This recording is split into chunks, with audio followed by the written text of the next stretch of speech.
Rezim Iran sedang marah setelah Presiden Masoud Pezeshkian berhadapan langsung dengan Garda Revolusi Islam pada saat Teheran sedang dalam kondisi paling rapuh. Krisis meledak di dalam kekuasaan Iran itu sendiri. Pada hari Sabtu 2 Mei 2026 ini, saat Iran mencoba mengirimkan proposal baru kepada Amerika Serikat melalui Pakistan, ekonomi semakin terpuruk dan Selat Hormuz tetap berada di bawah tekanan. Iran mencoba bernegosiasi, tetapi sudah tidak bisa lagi menyembunyikan siapa yang sebenarnya berkuasa di negara itu. Saya akan segera menceritakan semuanya kepada Anda, tapi sekarang Anda pasti ingin berlangganan saluran ini agar tetap mendapatkan informasi terbaru. Informasi secara real-time, dengan kualitas jurnalistik terbaik yang pernah ada. Dengan standar kredibilitas Wilson Alves.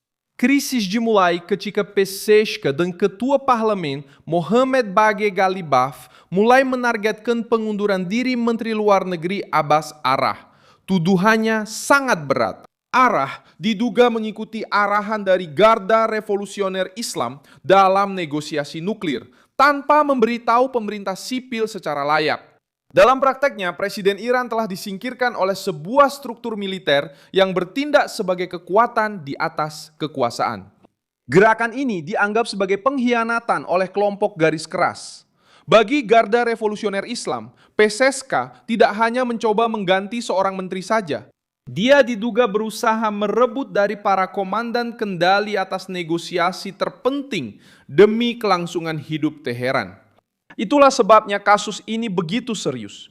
Presiden Iran terlihat berusaha menghadapi mesin yang mengendalikan senjata, uang, intelijen, represi, dan sebagian kebijakan luar negeri.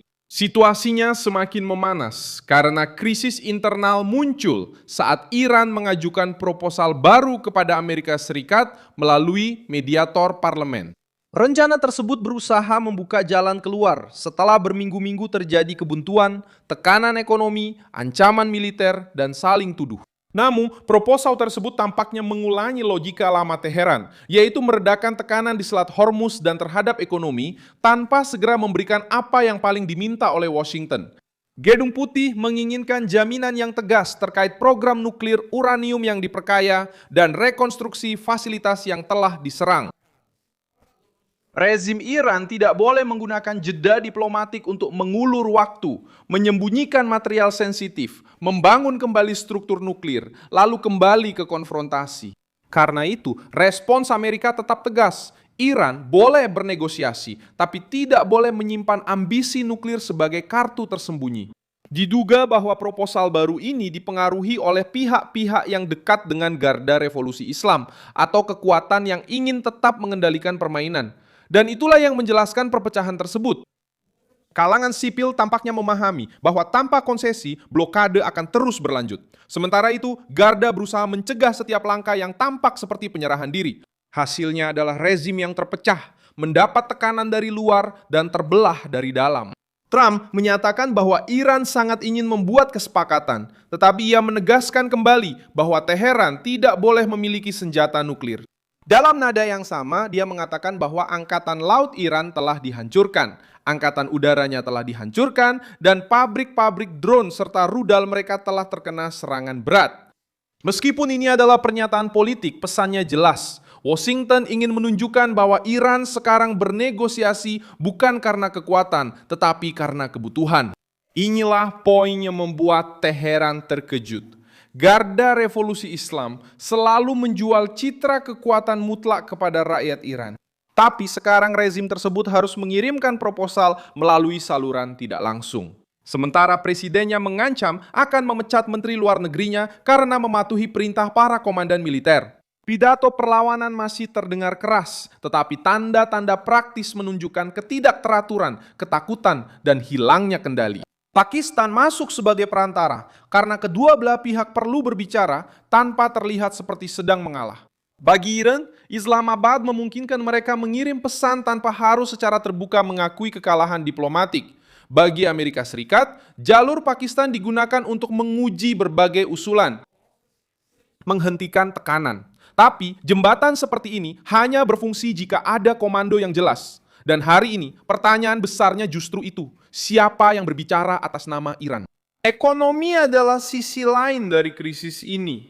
Departemen Keuangan Amerika Serikat memperingatkan perusahaan pelayaran agar tidak membayar biaya kepada Iran untuk melewati Selat Hormuz, baik dengan mata uang biasa, aset digital, barter, maupun dengan sumbangan yang diklaim. Pesannya jelas, setiap perusahaan yang membantu Teheran menjadikan Hormuz sebagai sumber pendapatan bisa menghadapi sanksi. Ini menghantam rezim di titik terlemahnya, keuangan.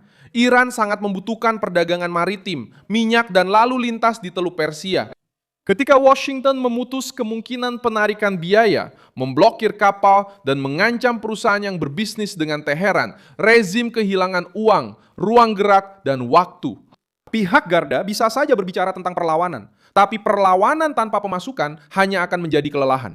Selat Hormuz adalah salah satu jalur paling sensitif di dunia untuk minyak dan gas. Iran mencoba menggunakan selat itu sebagai senjata melawan dunia. Amerika Serikat membalas dengan menggunakan titik yang sama sebagai senjata melawan Iran.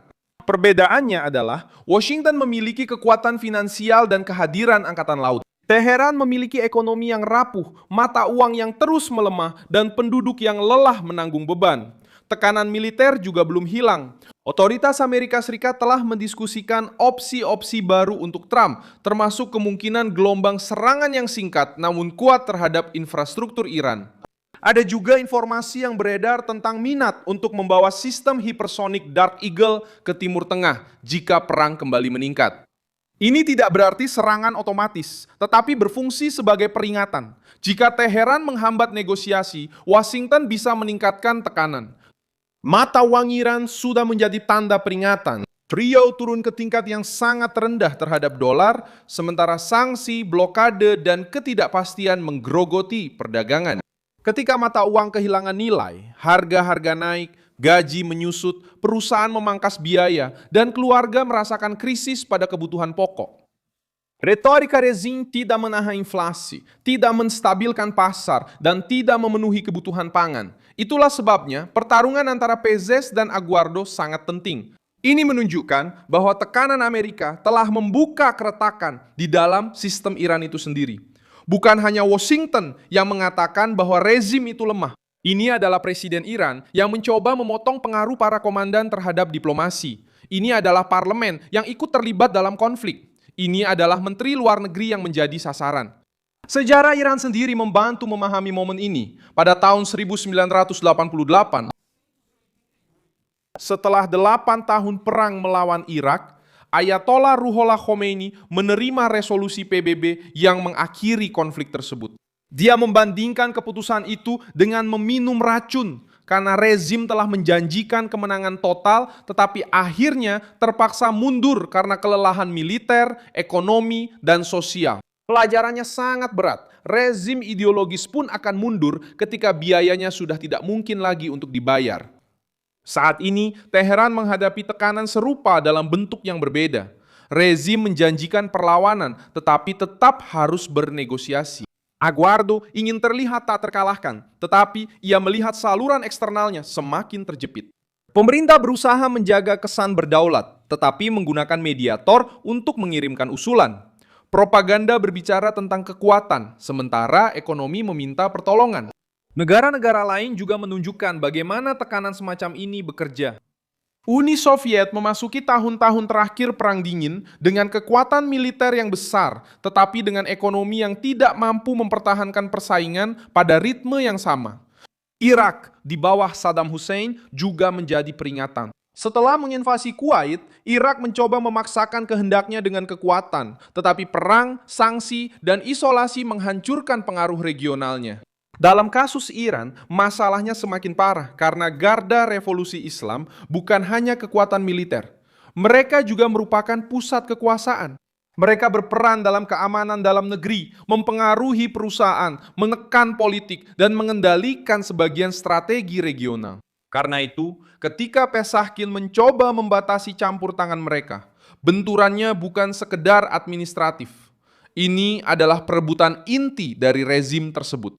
Tuduhan terhadap Arak mengungkapkan benturan ini. Jika Menteri Luar Negeri melakukan pembicaraan mengikuti arahan Garda Revolusi tanpa memberitahu Presiden dengan benar, maka pemerintahan sipil hanya menjadi kedok belaka. Jika Pesachkin tidak bisa mengendalikan menteri luar negerinya sendiri di tengah krisis nuklir, maka dunia akan melihat Iran sebagai negara tanpa komando yang terkoordinasi.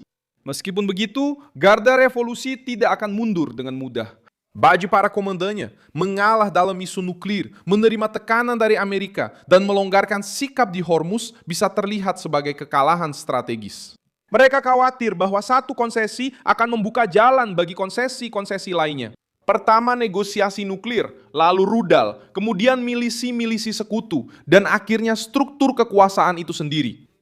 Ketakutan ini menjelaskan kekakuan mereka, tapi juga menjelaskan kepanikan mereka. Amerika Serikat menyadari kerentanan ini. Karena itu, strateginya mencampurkan blokade, sanksi, ancaman militer, dan tekanan diplomatik. Trump mempertahankan pasukan di wilayah tersebut, menerima rencana dari Pentagon, menahan blokade, dan menuntut agar Iran meninggalkan segala jalur menuju bom. Pesan yang disampaikan sudah diperhitungkan, rezim hanya bisa bernapas jika mengalah. Iran telah sampai pada titik di mana citra kekuatan saja sudah tidak cukup. Usulan melalui Pakistan menunjukkan perlunya negosiasi.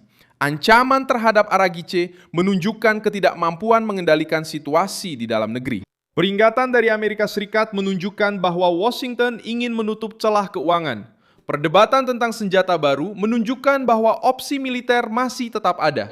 Dan penurunan ekonomi menunjukkan bahwa waktu tidak berpihak pada Teheran. Pada akhirnya, rezim Iran mulai panik karena tekanan tidak lagi hanya datang dari Amerika Serikat. Sekarang tekanan itu datang dari dalam sistem mereka sendiri. Pesachkin mencoba menghadapi Garda Revolusi Islam. Galibaf bergerak melawan menteri luar negeri. Araghche menjadi simbol kepatuhan kepada para komandan. Dan Washington mengamati retakan itu sambil tetap mempertahankan blokade. Ringkasannya sederhana.